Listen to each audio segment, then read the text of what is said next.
മലയാളികളുടെ മനസ്സിൽ ഇടം നേടിയ ടാർസാനിയൻ ഇൻഫ്ലുവൻസറാണ് കിലി പോൾ. മലയാളികൾ സ്നേഹത്തോടെ ഉണ്ണിയേട്ടൻ എന്ന് വിളിക്കുന്ന കിലി ഇപ്പോൾ കേരളത്തിലുണ്ട്. ലിപ്സിംഗ് വീഡിയോകളിലൂടെയാണ് ടാർസാനിയൻ താരം യൂസഫ് കിൻസേര എന്ന കിലി ലോക ശ്രദ്ധ നേടുന്നത്. ഇന്ന് 10.4 മില്യൺ ആളുകൾ ഇൻസ്റ്റഗ്രാമിൽ മാത്രം കിലിയെ ഫോളോ ചെയ്യുന്നുണ്ട്.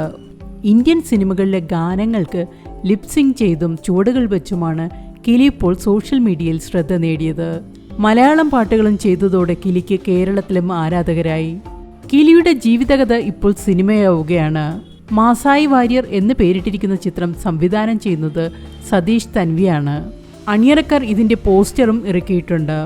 ഒക്ടോബറിൽ ചിത്രീകരണം ആരംഭിക്കുന്ന ചിത്രത്തിൽ കിലി പോൾ തന്നെയാണ് പ്രധാന വേഷത്തിൽ എത്തുന്നത്.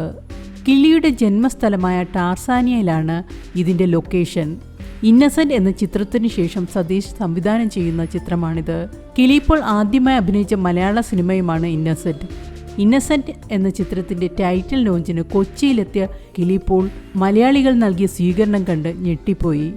മലയാളികളുടെ സ്നേഹത്തിന് നന്ദി അറിയിച്ച കിലി തനിക്കും മലയാളി പെൺകുട്ടിയെ വിവാഹം ചെയ്ത് കേരളത്തിൽ സ്ഥിരതാമസമാക്കാനുള്ള ആഗ്രഹവും പ്രകടിപ്പിച്ചു. സിംഗിൾ ആണോ എന്ന ചോദ്യത്തിനായിരുന്നു ഈ മറുപടി. ഫ്ലവേഴ്സിന്റെ ഒരു പ്രോഗ്രാമിൽ പങ്കെടുത്ത കിലി ഗായിക ബിനി കൃഷ്ണയിൽ നിന്ന് സംഗീതവും അഭ്യസിച്ചു. ചുണ്ടുകൾ അനക്കാൻ മാത്രമല്ല തനിക്ക് നന്നായി പാടാൻ കഴിയുമെന്നും കിലി തെളിയിച്ചു. ഫ്ലവേഴ്സിന്റെ ഈ പരിപാടിയിൽ റിമി ടോമിക്കൊപ്പം ചുവടുവെച്ച കിലിയുടെ വീഡിയോകളും വൈറലായിരുന്നു.